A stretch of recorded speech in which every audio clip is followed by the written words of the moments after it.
Bismillahirrahmanirrahim. Assalamualaikum warahmatullahi wabarakatuh. Innal hamdalillah nahmaduhu wa nasta'inuhu wa nastaghfiruh wa na'udzubillahi min syururi anfusina wa min sayyiati amalina. May yahdihillahu fala mudhillalah wa may yudhlil fala hadiyalah. Asyhadu alla ilaha illallah wahdahu la syarikalah wa asyhadu anna Muhammadan abduhu wa rasuluh. Amma ba'd. Kaum muslimin dimanapun berada, memasuki bulan Ramadan saat ini, marilah kita mendekatkan diri pada Allah Subhanahu wa Ta'ala, memanfaatkan kesempatan satu-satunya yang mungkin kesempatan ini tidak akan terulang lagi, karena kita tidak tahu apakah kita masih diberikan kesempatan oleh Allah Subhanahu wa Ta'ala untuk menemui Ramadan yang akan datang. Oleh karena itu, marilah kita isi Ramadan tahun ini dengan meningkatkan iman dan takwa kita pada Allah Subhanahu wa Ta'ala, memenuhi amalan-amalan yang menganggap Ramadan kita menjadi Ramadan yang berkah, yang bermakna. Kalau orang Jawa berkata, Ramadan kita netes dan mentes. Jamaah kaum muslimin, yang pertama, amalan-amalan yang wajib dilakukan di bulan Ramadan, yang pertama adalah saum Ramadan atau puasa Ramadan. Puasa Ramadan ini puasa yang wajib kita lakukan sebagai bentuk ibadah kita pada Allah Subhanahu wa Ta'ala di bulan Ramadan. Karena dengan puasa Ramadan ini kita akan meningkatkan iman dan takwa kita pada Allah Subhanahu wa Ta'ala. Seperti firman Allah Subhanahu wa Ta'ala yang tercantum dalam surat Al-Baqarah ayat 265, bahwa kita disyariatkan untuk berpuasa Ramadan seperti orang-orang yang telah disyariatkan terlebih dahulu. Dengan puasa Ramadan ini, harapannya kita akan menjadi orang-orang yang bertakwa, orang-orang yang menjadi orang-orang yang patuh pada perintah Allah Subhanahu wa Ta'ala, sehingga kita menjadi orang-orang yang la'alakum tattaqun, yang benar-benar kembali kepada takwa pada Allah Subhanahu wa Ta'ala. Karena seruan ya ayyuhalladzina amanu dalam surat Al-Baqarah ini hanya diserukan pada orang-orang yang benar-benar mereka mempunyai keimanan, karena perintah Allah Subhanahu wa Ta'ala atau ayat-ayat yang dimulai dengan kata-kata ya ayyuhalladzina amanu, maka bersiap-siaplah atau berdengarkanlah, buka telinga baik-baik, bahwa seruan ya ayyuhalladzina amanu tidak diserukan kepada semua kaum muslimin, tapi hanya kaum muslimin yang mempunyai iman dan takwa pada Allah Subhanahu wa Ta'ala.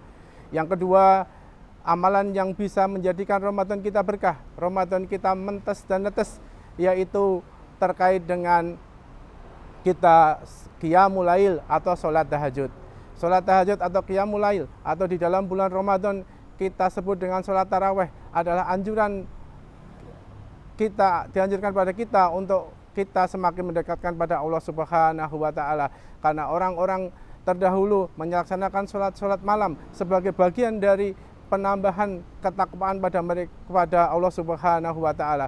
Karena tidak ada sholat yang lebih utama selain sholat wajib, yaitu sholat qiyamul lail, sholat malam, di mana kebanyakan manusia menikmati tidur mereka, di mana kebanyakan manusia terlelap dalam mimpi mereka, dan sebagian orang yang beriman pada Allah Subhanahu wa Ta'ala, mereka bangun memunajat pada Allah Subhanahu wa Ta'ala, mendekatkan diri pada Allah Subhanahu wa Ta'ala, sehingga mendapatkan kemuliaan dari Allah Subhanahu wa Ta'ala. Yang ketiga, amalan yang penuh berkah, amalan yang menjadikan Ramadan kita penuh berkah dan bermakna adalah sedekah. Allah Subhanahu wa Ta'ala memerintahkan kita untuk berbagi pada kaum muslimin yang lain, kepada saudara-saudara muslim yang lain dengan sedekah. Bahkan Allah Subhanahu wa Ta'ala melipat gandakan amal soleh yang kita lakukan selama bulan Ramadan, yang salah satunya adalah sedekah. Sedekah bisa jadi berupa sedekah uang atau sedekah tenaga atau sedekah makanan yang kita bagikan dalam bentuk takjil dalam berbuka puasa, ataupun makan sahur, ataupun uang yang kita masukkan ke dalam kotak infak sehingga membawa keberkahan kepada kita. Kemudian amalan yang keempat adalah tilawatil Quran atau membaca Quran. Umat muslimin pada bulan Ramadan hendaknya membaca banyak Al-Quran, menghabiskan hari-hari dan waktu mereka dan berakrab-akrab berduaan dengan Al-Quran, menghatamkan Al-Quran, sehingga menjadi kewajiban kita sebagai kaum muslimin untuk menghatamkan Quran minimal 1 kali dalam bulan Ramadan. Syukur-syukur kita bisa menghatamkan lebih dari 1 kali. mungkin menjadi 2 kali, 3 kali, atau kita mengatamkan sampai dengan 30 kali di dalam bulan Ramadan. Karena tidak ada larangan kita untuk mengatamkan sebanyak-banyaknya khatam di bulan Ramadan ini. Kemudian yang terakhir, kita akhiri amalan-amalan yang menjadikan bulan Ramadan kita bermakna atau mentes dan netes, yaitu dengan iktikaf, mendekatkan diri pada Allah Subhanahu wa Ta'ala. 10 hari terakhir kita berdiam diri di masjid, melaksanakan iktikaf, mendekatkan diri pada Allah Subhanahu wa Ta'ala dengan harapan kita mendapatkan satu malam yang lebih baik daripada 1000 bulan, yaitu malam Lailatul Qadar.